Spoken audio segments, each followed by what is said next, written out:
Let me say to you, by every benchmark, we are in anticipation of a demand-destroying event. You've had the yield curve revert back positive, or most of them, just about all of them.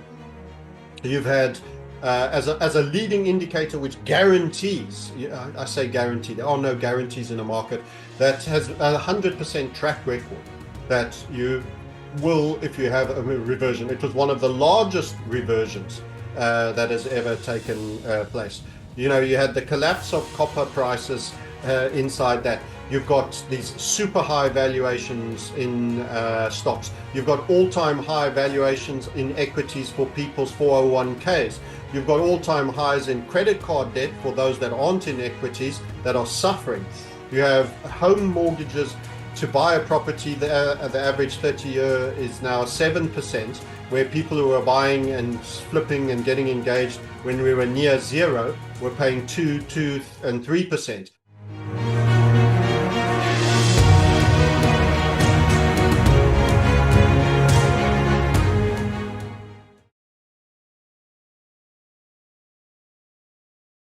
Hello, everyone, and welcome to another edition of CEO and Market Expert Interviews. I'm your host, Lucian. Some of you know me as Triangle Investor from social medias.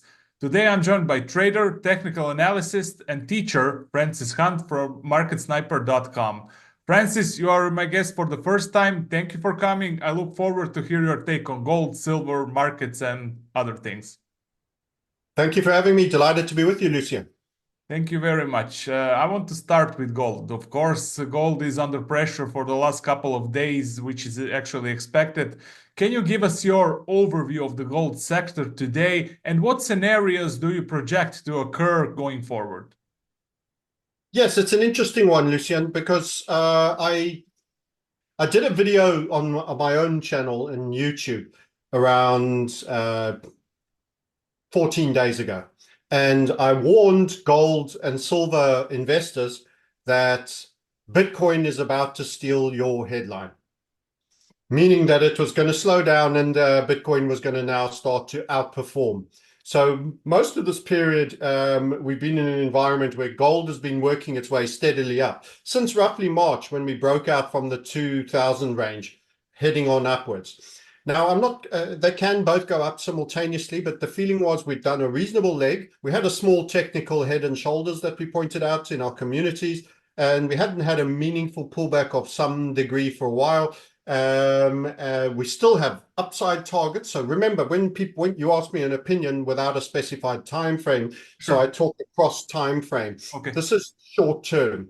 We are macro bulls gold, despite this correction. You're at 2629 at the moment, and you were probably at a high of around 2790 at one point. So some people will point out that's $160 down from that. And I wouldn't, if you're an investor, I wouldn't take too much concern on this. We have quite a cluster of larger targets in and around the 2890s, 2829, and to the doorstep of 2900. And then we could expect a bigger rest for gold. But what you've also got is occasionally, when we're talking about money, and let's take half a step back. We're in a debt-based system collapse. That means the bond market is contracting in valuation. Generally, you've just had 3 rate cuts, 2, then 1 from the Fed. But actually, you saw the US 10-year going up in yields. That is deflating the value of the bond market. So where is the money that is flowing out of bonds flowing into? Well, you have a hypervalued stock market. And then you have the stagflation protection mechanisms of gold, to a later degree with a certain industrial component, silver, which I'm sure you'll come to. And then we have this new category, which is only, barely 15 years old, which is the digitized version of gold. And you've just got very specific events that were Donald Trump pro Bitcoin, which is actually meaning not a big fan of gold. He's kind of pro dollar before, and now he's added this pro Bitcoin. So actually, as a presidency, he's going to push everything but gold, which is pretty much like any central banker. The central bankers will talk one way before becoming Fed chairs, and then they'll talk totally different way. I mean, I've got a Alan Greenspan article, lauding how gold highlights irresponsibility of spending pre-becoming a Fed chair to how he ignored it, pretended not to take any notice. But believe you me, they watch it, because that is the indicator of people no longer trusting. So gold is in a pullback period, and the digitized version, which got this theme of election, is actually getting a little bit more of the love, and you have Bitcoin up at 82,000, which is kind of exactly what we predicted 14 days ago on a YouTube. So a bit of correction for gold, long term, still very, very bullish in our take. So you would repeat that for silver as well. Short-term correction, long-term bull, right? Correct. Only silver has the higher beta, and this is something we continue to make as a point. Rather be overweight gold than silver right now. There's two reasons why silver not yet. And it will eventually do, like an altcoin, and hence why it's the same for crypto. This has been a Bitcoin dominance crypto market. People haven't realized that. We technically chart that. You've gone from 39% through to almost 61% on Bitcoin dominance. So that is the big guy of the room, of the market category. So we actually did a diagram, and we did it in our last Substack. It might help bringing a small visual element to this, if you'll allow me. Please. Because we speak of a category that we refer to as anti-fiats. So those are the faith-based system that is typically currency and all that goes with it. And we kind of categorized, hold on a minute, this is how you need to see things and visualize this. So if I actually show this to you, and I'll start sharing screen, it'll help make sense, rather than this just being a word salad of definitions, etc., because pictures speak 1,000 words. So let me see if I've got share screen now. Yeah, there she goes, share screen.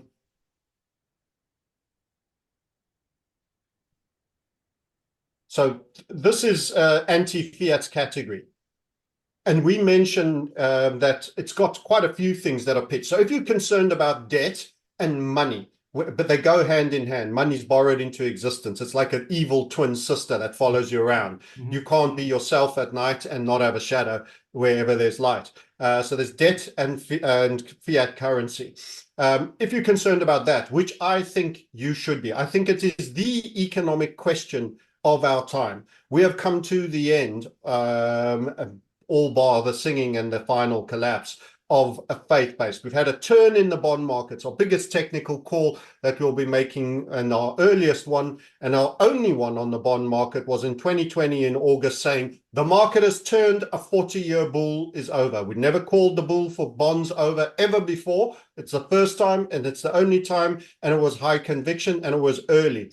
We now, 3 years later, have Stanley Druckenmiller and others now talking. Possibly they had the trades a long time before, so I'm not saying necessarily I was before them, but they're now openly talking about it. You also had Paul Tudor Jones, you had a bunch of others. So what do? The anti-faith-based system, in other words, the true money of legacy standing, that is known for history, millennia, gold and precious metals, is the king. So gold is the king, and that's essentially what I'm highlighting here. So I'll just make sure that everybody's looking at the same place. We have this larger set called anti-fiats in the luminous green here, and then I'm saying the king of this entire set is gold, and there he goes. Then you know the sort of knave joker, semi-important but not quite the king, is silver. He moves after. If the king stands up for to leave the dinner table, everyone remains sitting until he's left the room, and then they follow. In the same way, if he picks up his soup spoon or whatever and starts eating, everyone starts eating. And then you have the miners to a degree. Now, both of these can, in beta terms, outperform subsequently once the trend is very clearly established. But initially, the king makes all the running, but is the highest one. Now, inside the anti-fiat category, we also have this new category, which I've made in red, and it's called crypto. And the irony is it kind of behaves in a very similar way. So the king of the anti-fiat in the crypto subset. So you'll note gold ran before Bitcoin. Gold ran before Bitcoin. Gold is the king of the whole shooting match. There is this portioned off bit, that falls under the anti-fiat, and Bitcoin is the one that runs there. And we just said, as I said, 14 days. Gold's due a rest. It's time to start seeing Bitcoin putting on it. It had broken technically. We can go into those charts if you'd like to see them on both Bitcoin and on gold. But we even expected it to have a similar structure as gold, breaking out of a broadening structure, a megaphone after a big move up, etc. And Bitcoin has spent since March going sideways until eventually it broke that megaphone structure. And then we said Bitcoin is on, people should be long. It was still in the low mid 60s there, 66, 67 upper side mid, and you could be now 82,000 to the good. And because of that, it's natural for gold that had already done a lot to take a breath, because some of that money is being themed.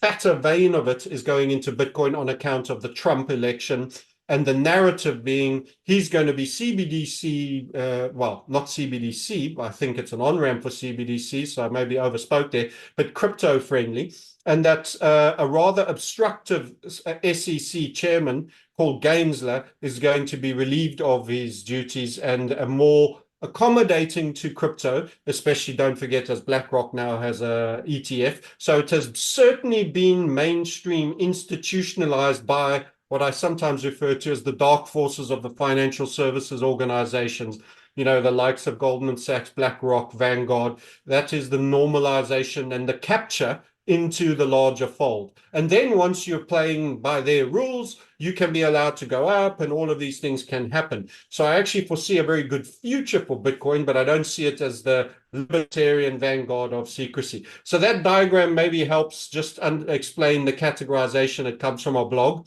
And the other point that we made technically, I've got all the charts here, is this was gold breaking out of this up move here and a broadening structure there. And we said we expected something similar for Bitcoin. So we did that, and we were pointing it out just as it broke there. And as you can see, we've now, if we go to a live chart, very similar continuation. So you can see also by our categorization, Bitcoin follows gold on this debt-based collapse. In the environment where it's a debt-based collapse, the central banks have been the buyers of gold first and foremost. It's the long legacy reserve asset when debt and fiat is no longer considered safe, and they have all realized that the bond market has turned, and there's an absolute proliferation of debt to come. And this is going to lead to the economic set of circumstances that are going to be incredibly reset orientated, that we've been predicting for 15 years, and we are actually watching the shoes drop right now. This, Lucian, is exceedingly important because in essence, this whole game is the whole game that you're going to be running into of fiat-based collapse and state capture, and also these transnational groups like the EU and all of that. We were talking just beforehand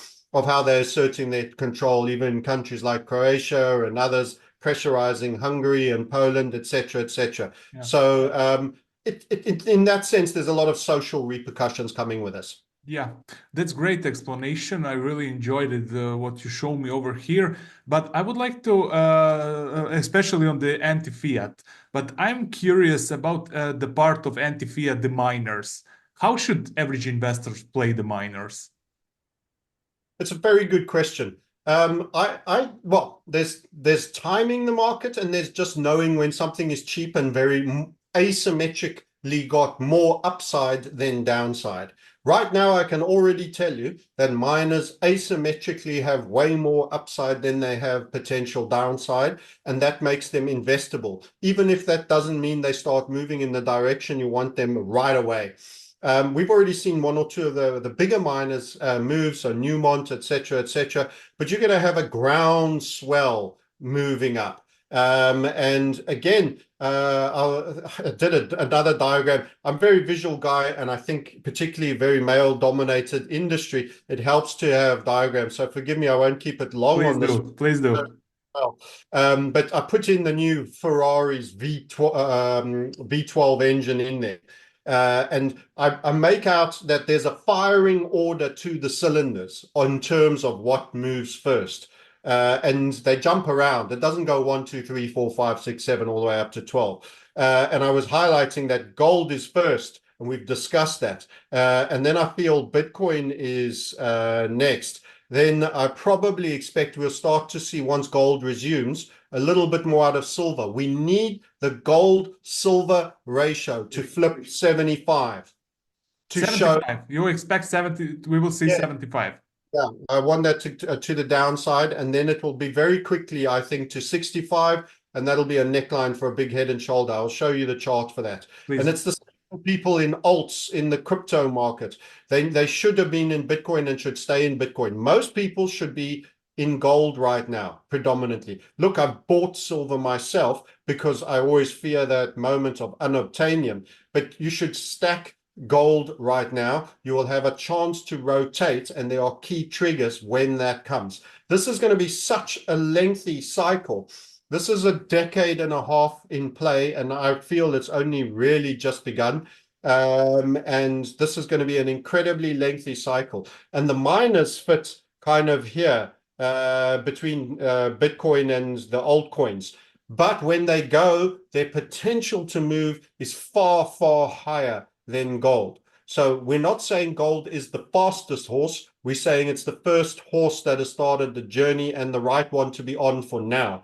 If you want to maximize gains, you need to have a little bit of all, but you want to be in the God market, the king first, which is Bitcoin and gold, first gold. And now you should roll into some of the Bitcoin if you're open to cryptos. I don't mind if people aren't. I do see them as captured. And then silver, and roll into miners as well. So miners possibly, especially the smaller and the medium sized, the last to move, but I could see a lot of acquisition coming in and steamy multiples being paid.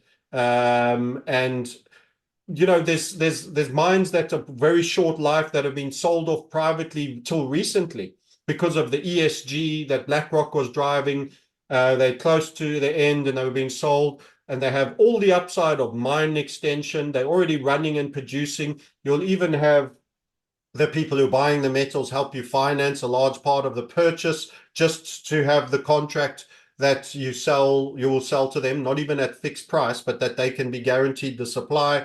There's unbelievable private deals going on supposedly rough end of era assets that have a lot of upside, a lot more, and are all being priced at $1,800 and $2,000 gold. And you're sitting at 2.6 at the moment, and some change, 2,630. And I only see further upside with the degree of proliferation, which we need to talk about Yellen and, every 81 days now. Yeah. A new trillion of expenditure. What's going to happen under Trump? The truth of the matter, not as much as people hope, because that's an aircraft carrier and you can't turn it all around in a single hour. You can, there's expenditure that is pre-committed. In fact, a very small amount of the amount of money that gets spent is discretional. A lot of it is multi-year committed to various things, the health, the this and that, and short funded as well. And Trump has a tax reduction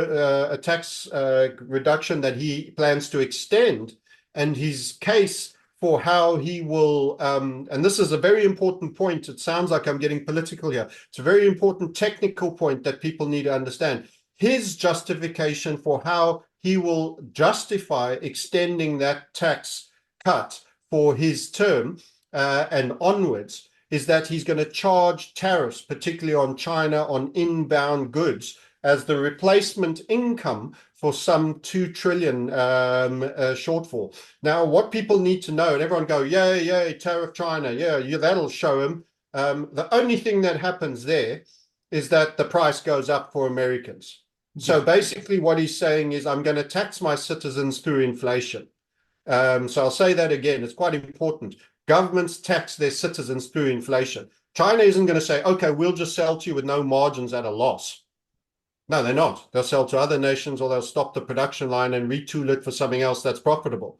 So those goods will still come in. They're just going to come in more expensively. And that means the tariff costs will be embedded in, and you're going to have a lockstep increase in price. Where does that go? Straight into your CPI. We've spoken about this. Inflation has many surges. You've only had the first surge. The real big numbers come in the second and third surges. You're going to have rate hikes coming, and that's ironic. You've just had another cut, and I'm busy talking about future rate hikes. You are going to have very little ability to do long-term cuts. In fact, it wouldn't be a shock to me if this last rate hike, last cut, is the last one, even though the economy is not strong, in my opinion. I think it's very weak. I think it's been in a recession since beginning, but I think there's also been liquidity that's been provided. So this is what I call the fire and water approach, where you up rates on the front end. You're putting out the fire of the CPI with water on one end, but you're pouring fuel on the other side of the fire. What they're actually trying to do, Lucian, is devalue debt, because when you push rates up, you're making the debt size reduce because of that seesaw of rates and debt valuation. And for those that wonder about the relationship, Volcker killed inflation by destroying the debt that Nixon created in the Vietnam War, which was super military industrial complex expenditure to the nth degree. They dropped so many munitions, far more than all of World War II. They were testing Agent Orange chemical weapons. They were they had the fire bombs, which was known as napalm. They were doing every single thing. It was a military industrial complex test bed. And France said, hold on, you're spending way more here than you actually have gold. We'll take the gold. We don't want your notes. And that started the run.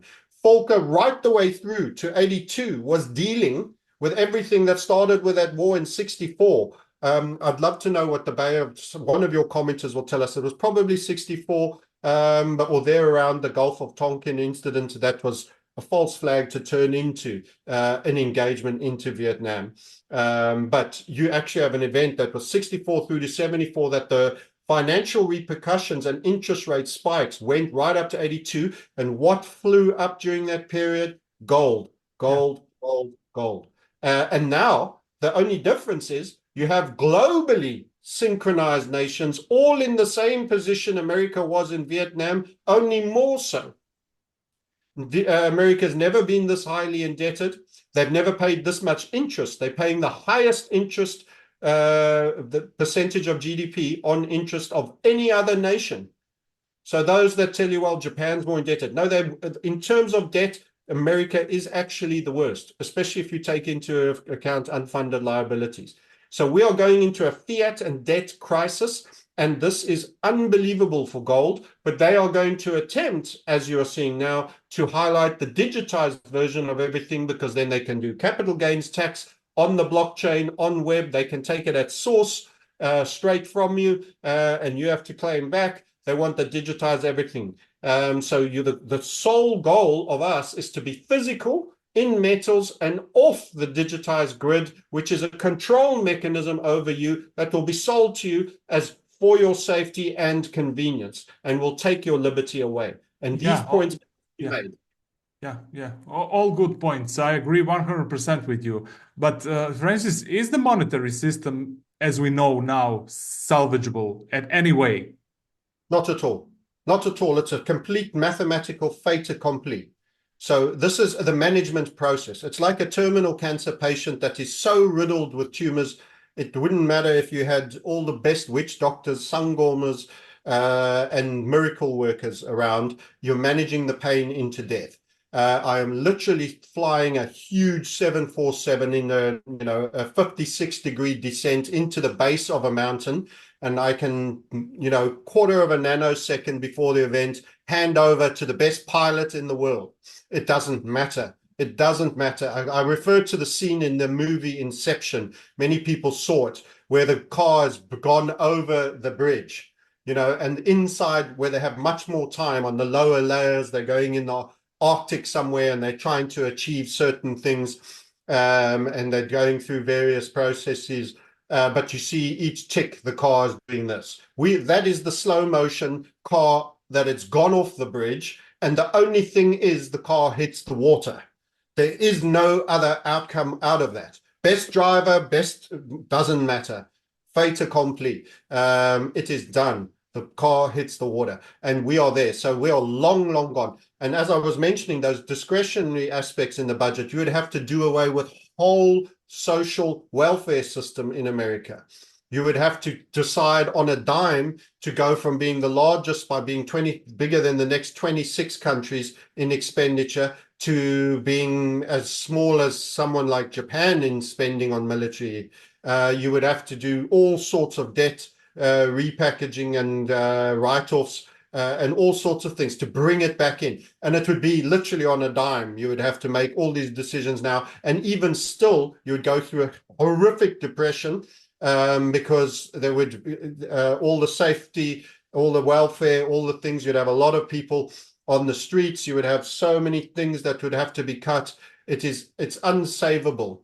You'd just bring forward the date, but by dragging it out, you actually just make it bigger. So it's a case of, do we take the plunge now and just deal with it, everything now, or do we try find a way to steal more time and make it ever larger a pain that we take, and that's what you have to decide.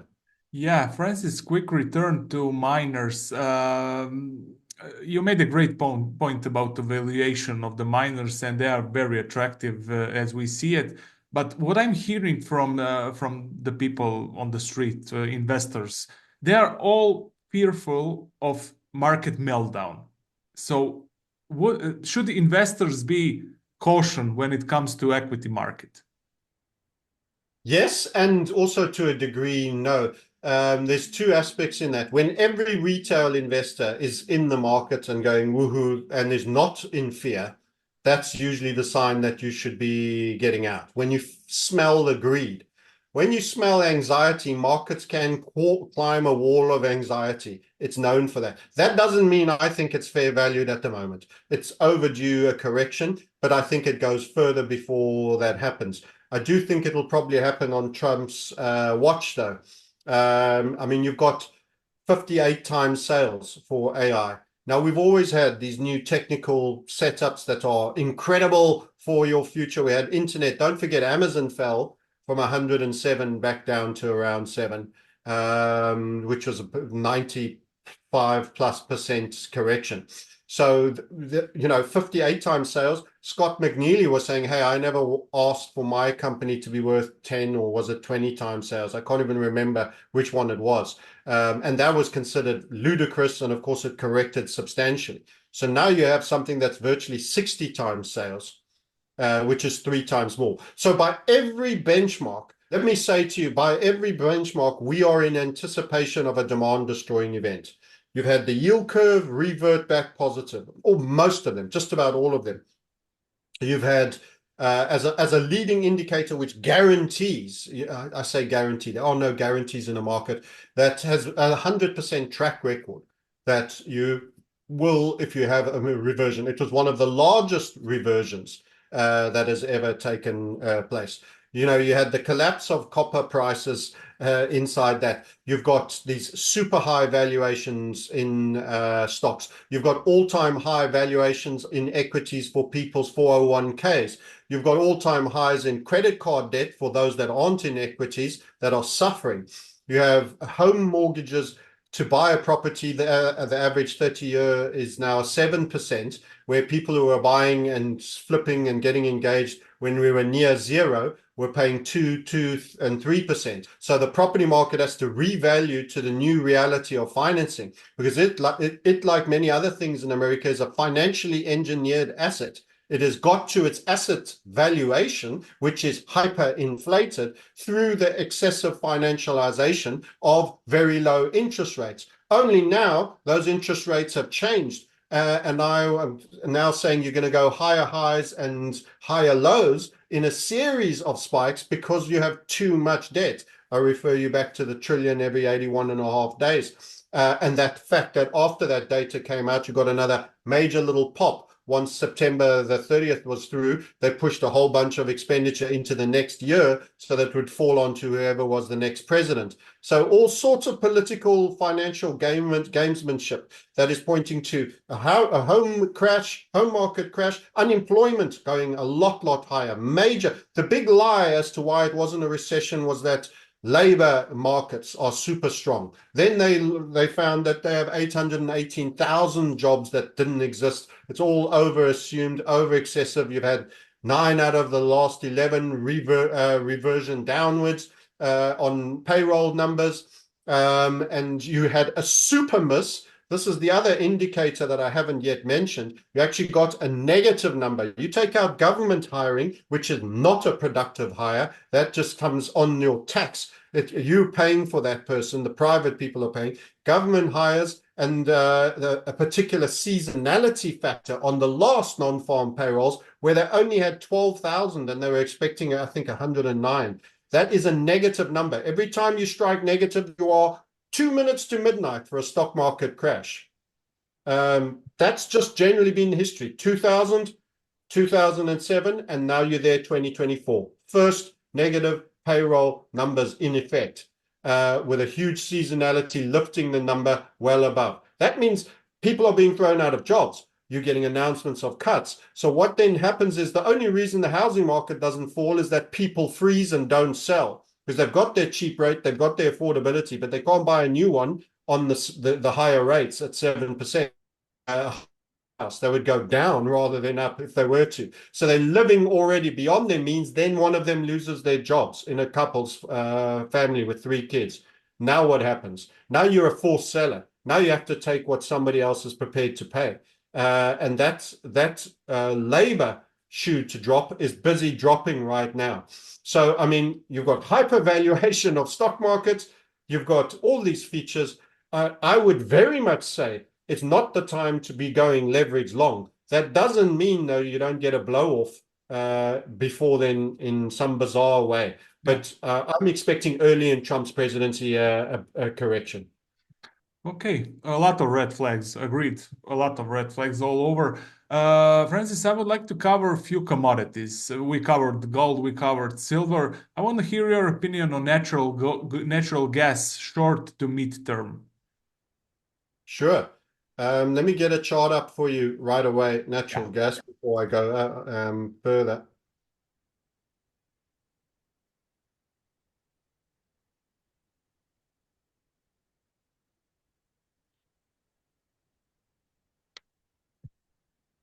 So we're having an impulsive move right now to the upside on natural gas.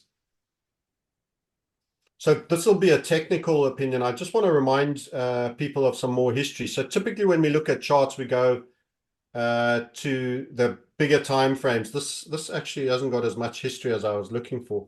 Let me write it out and change the chart.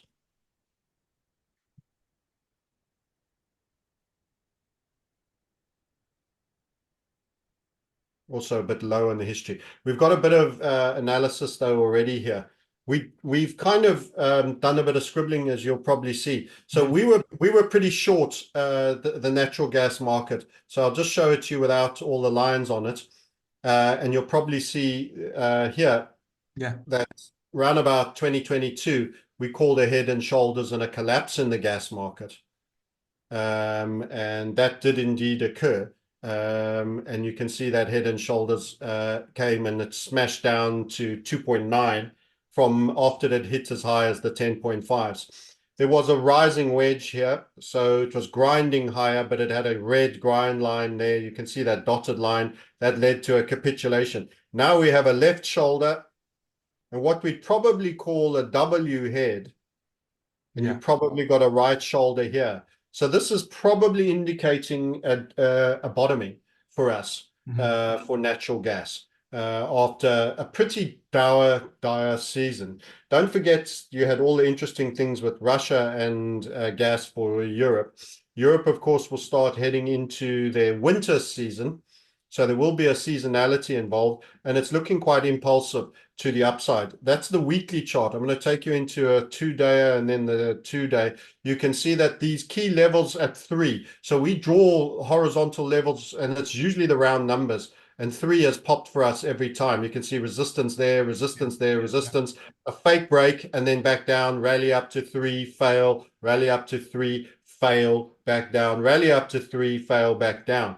So the key aspect for fans of nat gas is you want to see the 3 broken and held. So you've had temporary breaks right up to 3.1, 3.8, but you want to get above it.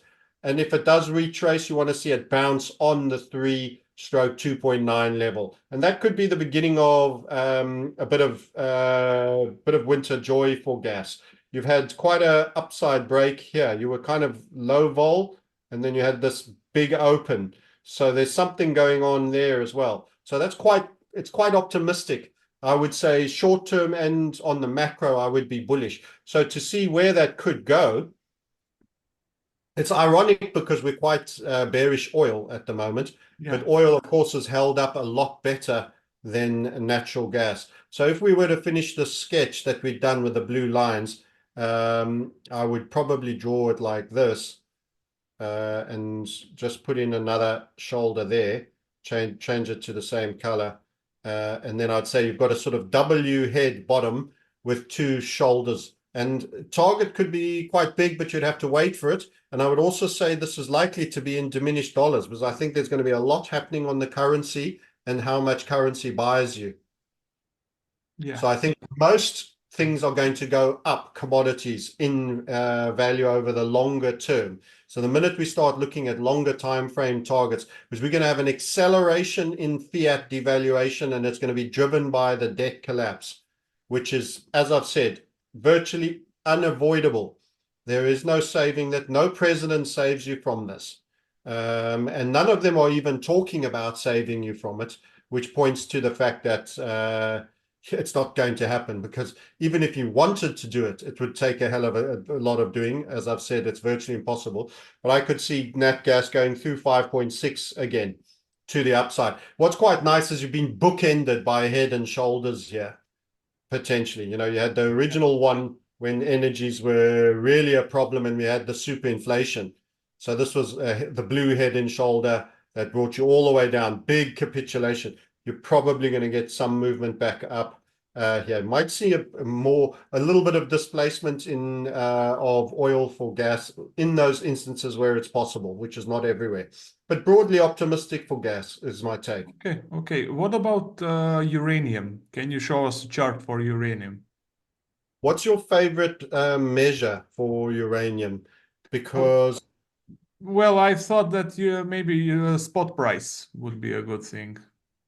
Or yeah, you can take major indices. Yeah, you can take DTFs or yeah, whatever. futures are a bit blocky. That's why I don't like them. They're not thick enough.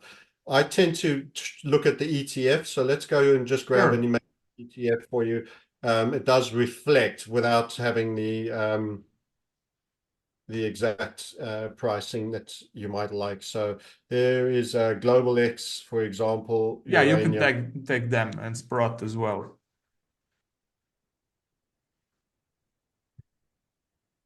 Right. So we were wrong on the uranium markets because we feared this could be very damaging for it. It was a Mhm. descending triangle. Within that, you also had a head and shoulder, and you'd already recovered quite a lot. So first of all, let's be honest about we haven't been overly engaged in uranium, but we were a bit concerned during that period. We didn't say it has to happen. We said if you break with momentum the 17.5, that would be very bearish. In the end, you actually worked your way up and you made a marginally higher high. I think the best of, I think this was the best time to be in the uranium trade, obviously, this period here. I don't think it goes up at that rate again.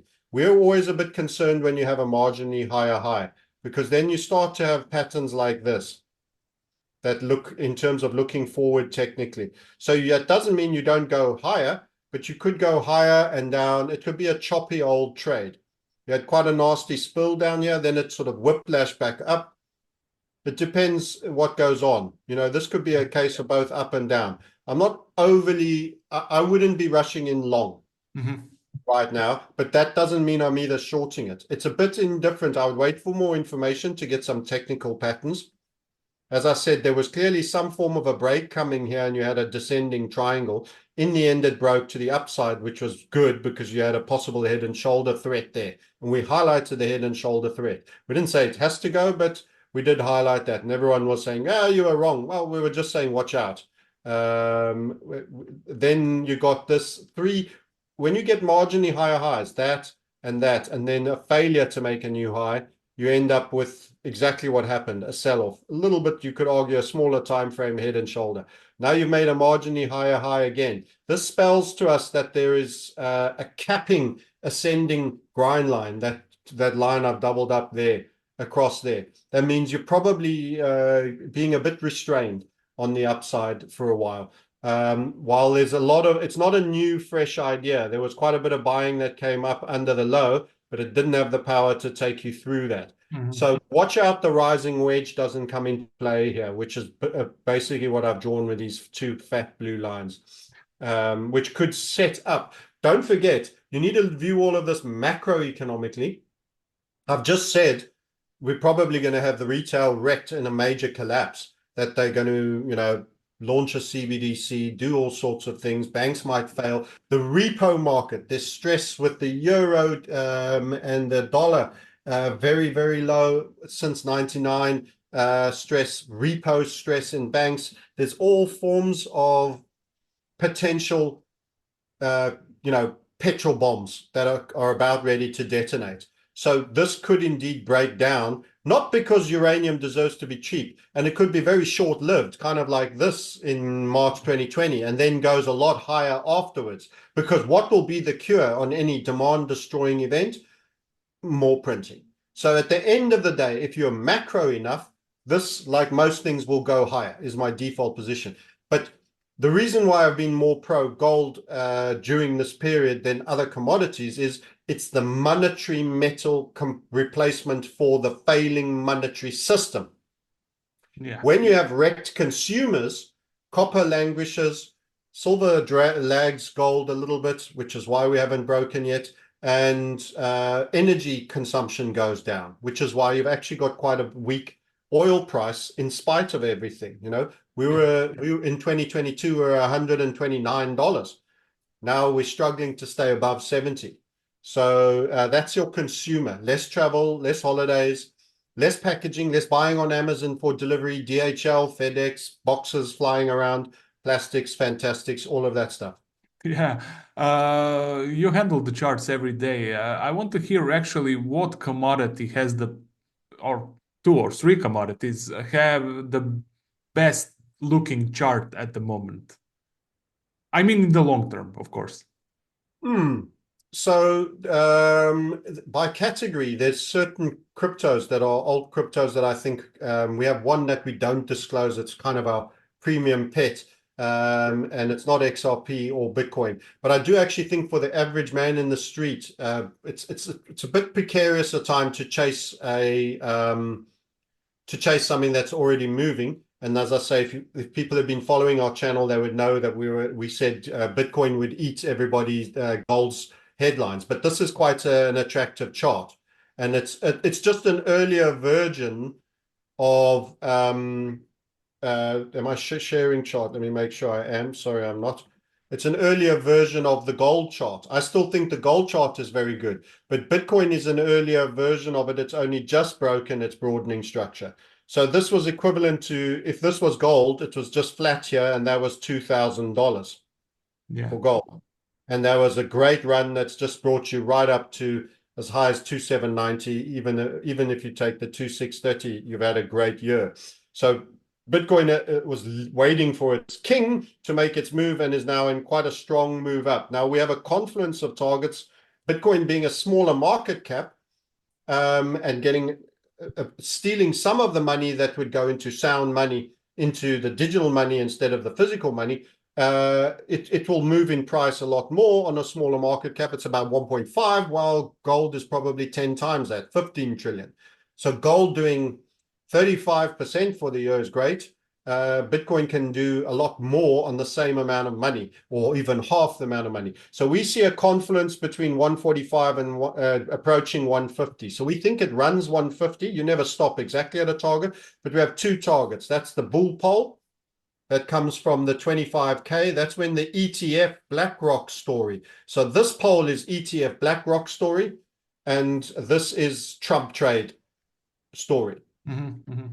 Which could be the SEC new, more accommodative head. He's got Charles Hodgkinson. I'll not get the name out today.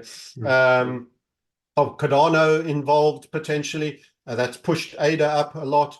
But that's two different technical patterns. One gives the 147, one gives the 145. The 145 comes from an inverted head and shoulders to our left here. So all the purple lines are targets. And by the way, our targets are pretty good. We said at 25K that this would be, you might want to take some profits in around 58,000. It did go to 70, but then it came right down to 49. And this whole period has been progress decay. So since that beginning of March till the breakouts here and reassertion in November, you're sitting with 6 months of nothing. And we've been pushing and talking more about gold. I have two channels, the Market Sniper and the Crypto Sniper. I largely was barely putting out any videos on the Crypto Sniper saying, we got to sleep, the king, we're waiting for the king, and then the king broke, and it's already begun its move, and now you shift into a little bit of Bitcoin. So that's still some way away at 82,000. So that's Bitcoin. Some people might not like being engaged in the crypto market. So if I were to talk other markets, I still think the gold is very good. You're not going to get the same percentages, but I would actually say owning it physically and holding it is part of its gift. But this is its current little bit of down leg. And as I say, I think it's a little bit of Bitcoin replacement. So again, there was a little bit of reversal and topping out here, there, and then ahead. And that's why we did the YouTube, Bitcoin to eat gold's headlines for now and to start overperforming. And yeah, a little bit weak. It's brought you back, back to where this flag over here. What we don't want to have happen is you get down to these levels and then you get a weak rally, because then you start to have a bigger head and shoulder. We call these the nestled head and shoulders that come into play. So you want to try avoid drawing a head and shoulder pattern out of this in its recovery. So you want it to go quiet, base out, creep up, put a nice recovery move into 2.7, hold up there for a while, and wind up again for another go. So I think it's going to be a little quiet on the gold front for a while, a little quiet. And unfortunately, to cover silver and even platinum and the others, we need this to turn, which is the gold-silver ratio. You need to see the secondary metals getting more of a spin. And the problem we have is that we're in this pattern. And my concern is this is going to be a longer cycle because industry is being killed, activity is being reduced and constrained, debt is collapsing, retail is wrecked, so gold could continue to run and silver could lag, and you could break out of this pattern even to the high side. We really want the 75 number to be broken, and then you get to the 65. That triggers a very interesting pattern. But at the moment, this is quite perky, and you don't want to be bullish on this chart. You want it to look bearish. And we've only made one cry wolf call, I would say, on this one, and that was here. When you smashed your return move and you actually broke the 75. We said, look, this could be it if it continues. And it actually reversed very quickly, jumped back on and went back into there. So you had one wick moment there where silver was in an outperformance mode and it traded below the 75. Not interested in it, silver, as adding to it as a waiting until 75 is broken. Or earlier, we start getting earlier warnings, this slight basing ascending grind line that we've drawn. But I fear for us that this could all still break to the upside and you have a higher high. Just to remind people, we've gone as high as a 128. This cycle is going to be longer than people realize. The reason I showed that cylinder engine, I didn't fully explain that, is you need to stay in the cylinder that's firing. All the others are sleeping or getting ready to fire or expelling exhaust. You want to be the little fruit fly that is jumping from cylinder to cylinder at the point that it's expiring. That's you getting the power. That's where you're getting the power. The others are in various stages of either ejecting exhaust fumes or recycling fuel and getting oxygen and to trigger. And the key thing is stay with gold, stay with Bitcoin to start. This is going to be a longer cycle. That's why we've got Bitcoin dominance. And Bitcoin is framed as the digital gold. And we are facing a monetary fiat and debt-based collapse. So the monetary elements, you've got to get your thinking right. What are we playing? We play the monetary replacement because that is the biggest disaster. The debt is contracting and wait for these cuts and rates. And then when the Fed is forced to actually up rates, even though it's a recession, because the market won't allow it, people won't buy the debt. The bankers will say, we're not taking it. We're not taking the debt at that rate. You've got to pay us a higher yield. Otherwise, we're eating negative equity. We're compounding a negative. We don't want it. And inflation is here to stay. And Trump's policy of tariffs will push inflation on the American people because it sounds clever of how I'm going to punish those Chinese. They're not taking the punishing in. They're putting it, building it into the price. They're going to make the same margins and they're going to sell it back to you at a higher price, or you've got to find it somewhere else. Yeah. And they won't have the scale or the manufacturing capability or the quality or at that price. So either way, you're importing inflation if your president pursues a policy of tariffs. End of story. The only time tariffs are slightly justifiable is if somebody is actively dumping, and that's a different set of criteria. In other words, they've killed all the opposition by making trillions of the items at losses that is subsidized by a government to put everybody else out of business. And they're making it in a non-viable so that they all go out of business. It's the Rockefeller model. That's how he's captured all the oil industry in America, like a criminal that he is. And you establish a monopoly. Once everyone else is out of business, shut down, you can then control the price. So that's monopolization through dumping.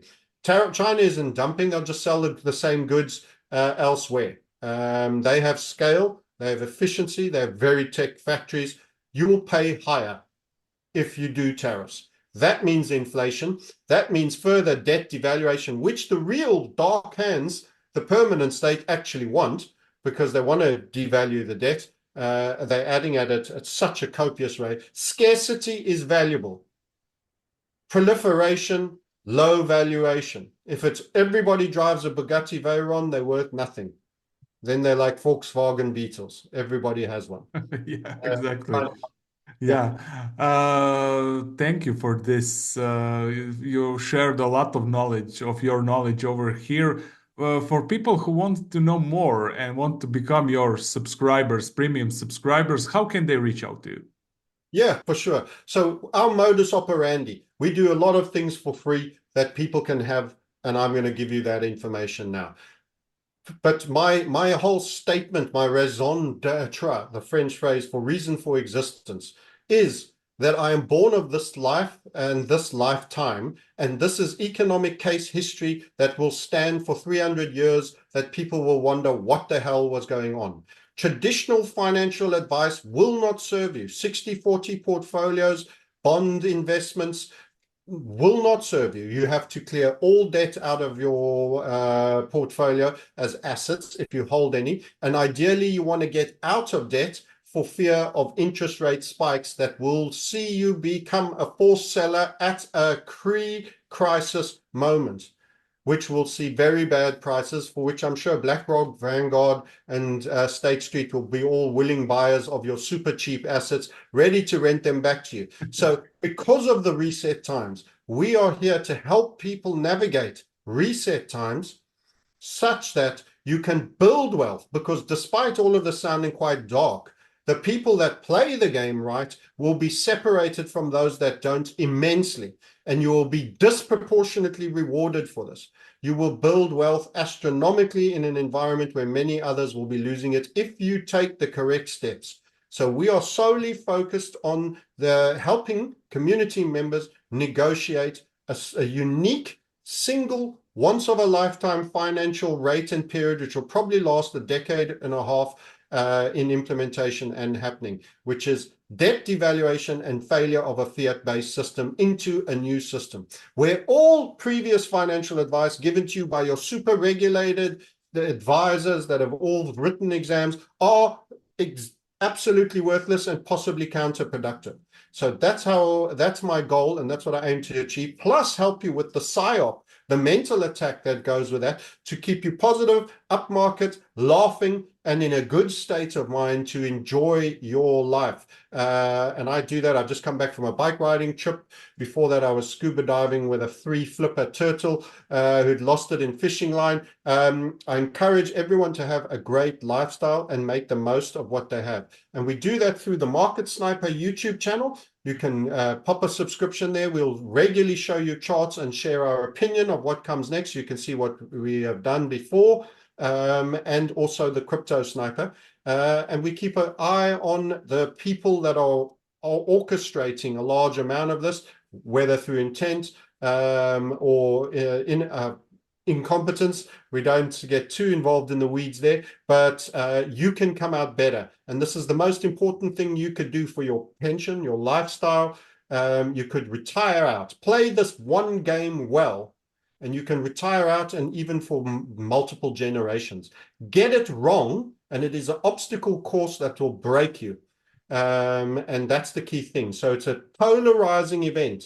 There are people that are going to come out of this smiling, and there are people that are going to come out of this destitute. And the number that are going to come out destitute is vast. You have to have your A game. You have to understand what's happening, and you have to understand how to plan it. And if people like that message and they want to see how we go about it, we have a chat always with a phone call, but go pick the free videos as well in our YouTube channel. We'll send this link to you, by the way. There's a free introductory YouTube series. You get a video a day, costs nothing. You get into our email list. We never send it spam, or we never sell our emails to anyone. We value privacy. And just decide if you understand and like what we're all about. Thank you for having me on. I really enjoyed it. Francis, I enjoyed it as well. That was Francis Hunt, aka Market Sniper, and aka Crypto Sniper as well.